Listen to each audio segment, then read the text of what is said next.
I've been shooting with the Fuji XT3 not long just after it came out, and for me, this is my almost perfect rig. Let's get into it.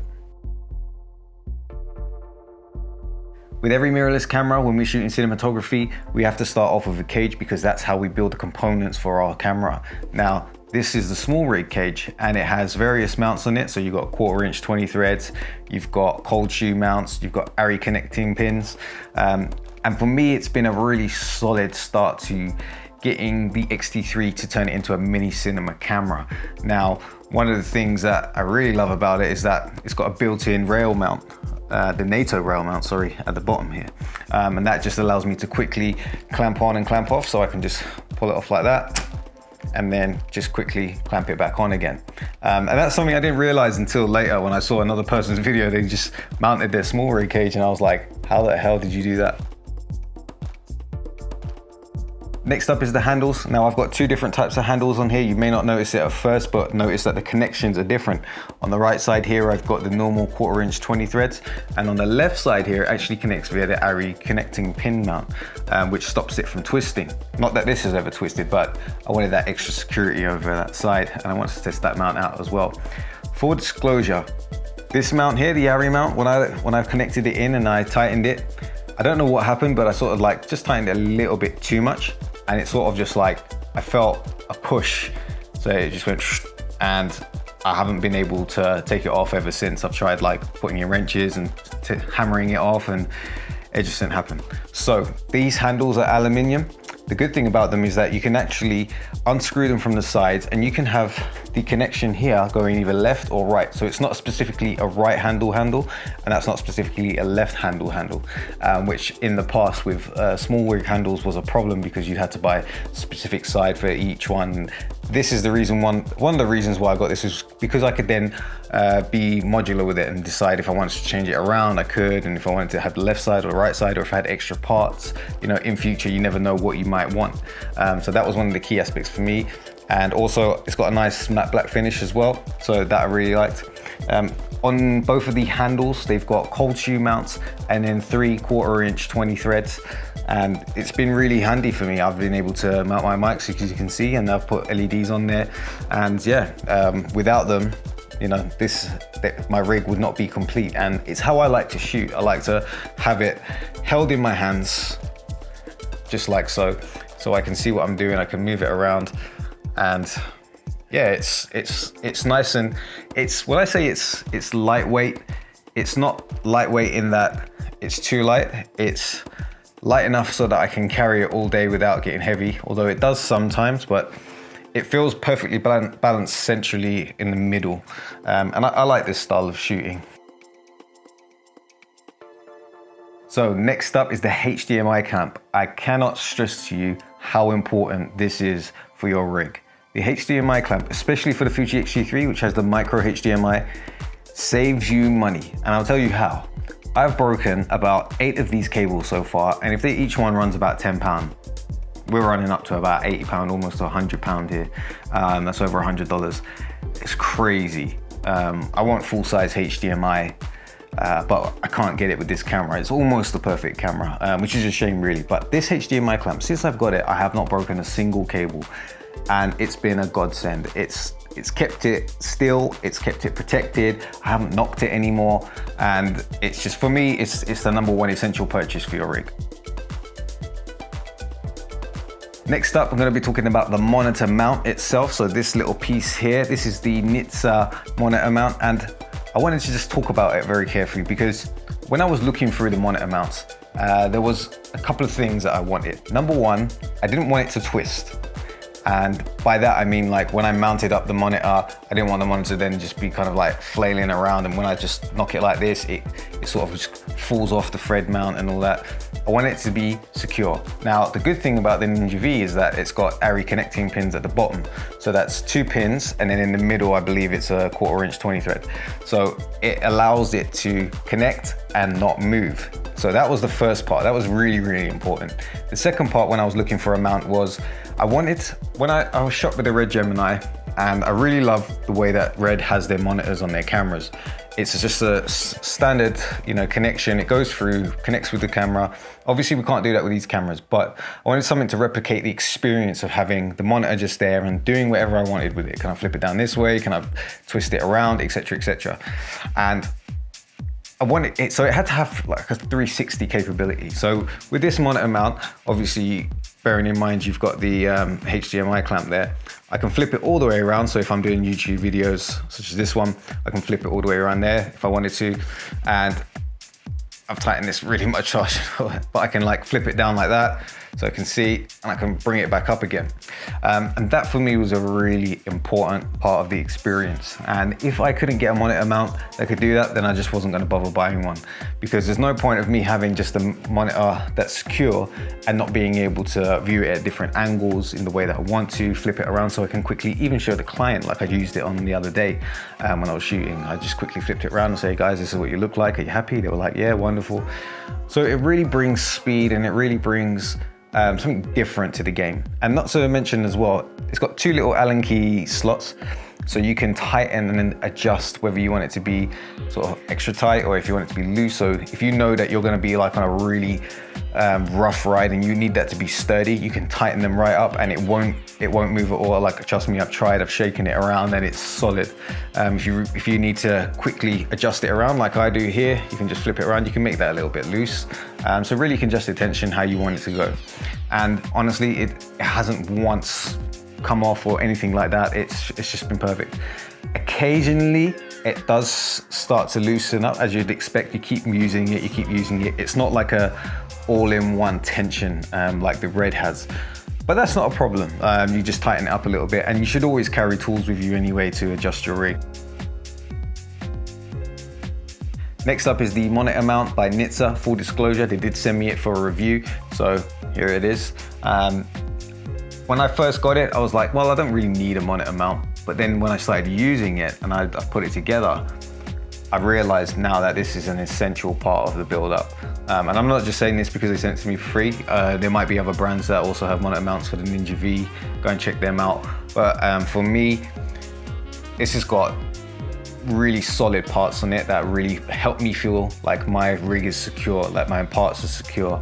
The biggest thing for me was the HDMI clamp on the side, so I can actually have my full-size HDMI in there and clamp it in. There had been occasions before where the cable would be a bit wobbly, and now it's proper secure like this. You can, and you don't even need to have it on there. You can actually screw that off. So if you don't want to have a clamp on there, you don't have to. But for me, it's been essential. And around it, it's got 1/4" 20 threads again. And it's also, they double up as the array connecting pins. I don't know the official term for it, sorry, so I'm just gonna call it that. And for me, that means you can then use this as a director's monitor, say if you had like a wireless setup. So you've got potential there to build this out, and you know that's something I'm gonna be thinking about in the future, and I'll get into that later on. It's got cold shoe mounts, and really it's just a more professional way of having extra ports and connections onto your rig. So for me, it's an essential purchase. In the future, if I ever change, I'll always get a monitor mount as well, depending on the camera that I get. And it connects on the bottom here, it's got the array connecting pins as well, so it works directly with their own monitor mount conveniently. And that was the one thing I was worried about. If I got the Cage, would it have those pins? Because I'd got so used to having it not twist, and it's been a pain, honestly. Like, so many monitors I've used, and I've had the stupid little magic arms or whatever you call them, and they just sort of flap over, or the battery's too heavy and it knocks the monitor down, and it's just been a headache. So for me, this gives me the confidence that if I drop it, it's gonna be good. If I have to mount batteries and stuff, and then I've got a secure connection at the bottom, which carries on that secureness for me.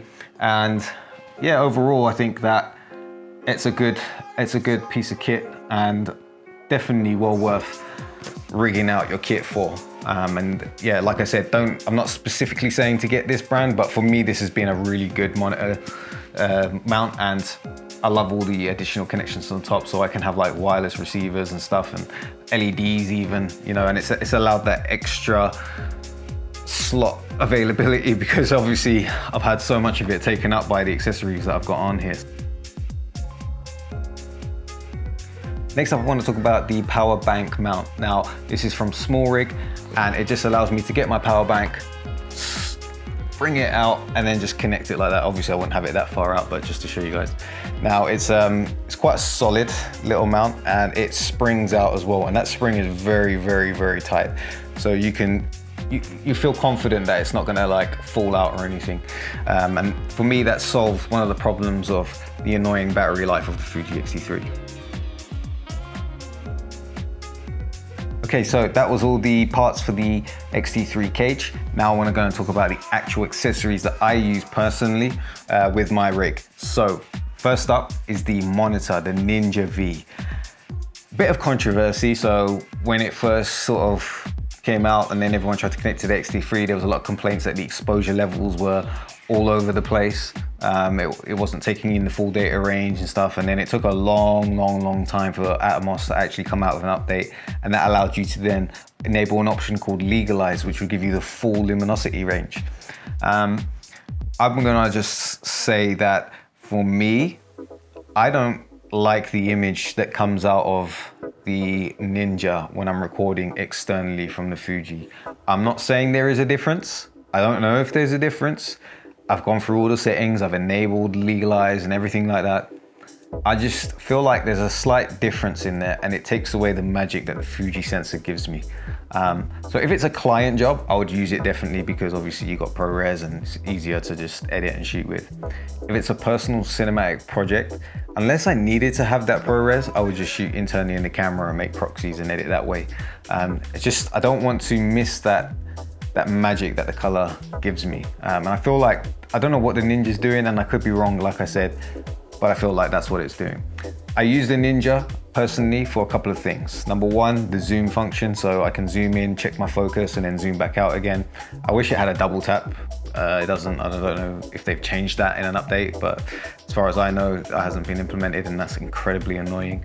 Number two is false color. I don't use false color as much as I should, and I think that's because the Fuji, I'm so used to it now. I've got confidence in what I'm shooting, and I know if something's exposed or underexposed, and I usually do it by eye anyway, but false color is a professional way to do it, and that's the one tool that I do use now and again.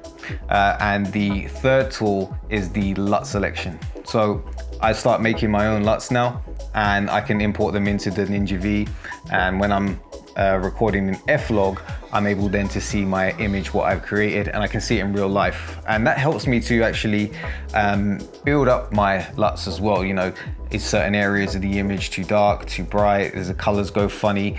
And it just allows me to see, you know, everything properly, you know, because there's no LUT assist on this, and I think on the X-T4 there is, but for me, I want to be able to use my own LUTs, and the Ninja V allows me to do that, and the monitor's bright enough. Nowadays, there's way brighter monitors, so I'm not going to say it's the brightest, but it's enough. My one criticism of the Ninja V is the battery life. It just drains like crazy. I don't know. I guess obviously the weights and the capabilities of it, you know, the batteries aren't going to last that long. I just wish there was a way that I could power it via a power bank. You know, if they were able to do that, that would be amazing. Because I mean, if a camera can record via USB-C, why can't a monitor? You know, I'd imagine there's more going on in the camera than there is on the monitor, so maybe in the future they could do something about that. Okay, up next is the microphone. So here I've got the Rode Link, and over here I've got the Rode Video Mic Pro. And what I do is, actually, let me just show you. At the back here, I actually split it off into two audio groups. So one goes into the right channel, the other one goes into the left channel, and that goes into one single input. And what that allows me to do is have dual audio. And on a shoot the other week that I had, absolutely saved my life. So I was worried about wind noise outside and low budget, so I had to do everything myself. So I got generic audio from here just in case, and it wasn't the best, but it was there. And then with the lav mic, you know, the guy was laved up, and just in case, I wasn't sure, and I didn't have headphones either, so I was just, I was kind of risking it a little bit. So for me to be able to get that security and know that if one channel fails, then the other one is there as a backup, hopefully they don't both fail. I think that's just the way I prefer it now, just to sort of split off the audio. Again, full disclosure, the Rode Video Mic Pro, and it's been doing this for a while now. Sometimes when I plug it in, it makes a funny buzzing or whirring noise. I'm not the only person to experience this. Usually I had experienced it on the Canon cameras, but it's starting to do it on the Fuji as well. The Rode Link, however, I've had no issues whatsoever, and it's my preferred way of actually recording audio now. I just think lav mics are so much easier to set up, so much simpler. If I move or if I go around or I can go outside, it's there all the time and I can do whatever I want. And especially if you're like vlogging or something, it's really a great way to capture that audio and make sure that you're capturing the essence of what someone is saying, you know. And that's not to say, I don't know about that. My phone just went off. That's not to say that the Rode video mic is bad, but I just think maybe in today's technology, there might be better mics out there, and I can't personally recommend it, even though I've had it for so long. I just think that maybe today there might be better microphones, and I know that Rode have released some new ones. Deity have released some new ones as well. They've got an interesting one which records front and back as well. I think that would be a really great mic. I personally recommend the Rode Link. I don't recommend the Rode VideoMic Pro unless you've already got one, but for me this is better. The Plus might be better, I don't know, but for me the Rode Link is really good, and I'm able to adjust my levels on the receiver and the transmitter. Okay, last but not least is the power bank. Now, this is the OKSU 10,000 milliamp battery. I use this to power my Fuji XT3 on the pro shoots because it just makes the battery last pretty much all day. I can shoot, I'd say maybe 6 to 8 hours on this one, and not forgetting that it also keeps the XT3 battery charged as well. So when you think about it, you've got the battery in there and then you've got this, you're getting around 9 hours. And that's pretty much almost an all-day shoot. So yeah, for me, these are essential. There are V-lock options that you can do, but V-lock batteries are heavy, they're expensive. This was like 15, 20 quid. So if I can get 2 of these, that would last me 18 hours, roughly. Why would I get a V-lock battery that's over 100 quid and probably get me roughly around the same time when I can just get these? These are lighter, they're smaller, I can mount on there and be portable, which is the whole point of mirrorless cameras, right? We want to push the boundaries of technology and get the most out of our gear. There are other power banks available, Anker. This was cheaper than the Anker and it still works. Most important thing to remember is the power delivery on these cameras and on these power banks. You only get continuous shooting if you connect it from USB-C to USB-C, which is where the power delivery comes from. If you use a normal USB-A, it's not gonna work. It's just gonna charge your battery. So then when you start recording, the battery's gonna run down. I made that mistake once and I regretted it. So just remember that. And that was when it was kind of new. I didn't really know how to power a camera from a power bank before. You know, I'm used to charging my phone. So power delivery has to have it on the power bank. Otherwise it will not let your camera run continuously. I don't know about the XT4. I heard someone say that you couldn't power your camera. So if that's true, then the XT4 is a massive downgrade in that respect. But it's got better battery life, so whatever. Hit me up on Instagram, AlpsLifey. Subscribe to the channel, like, leave a comment, whatever. You know what to do. Peace out.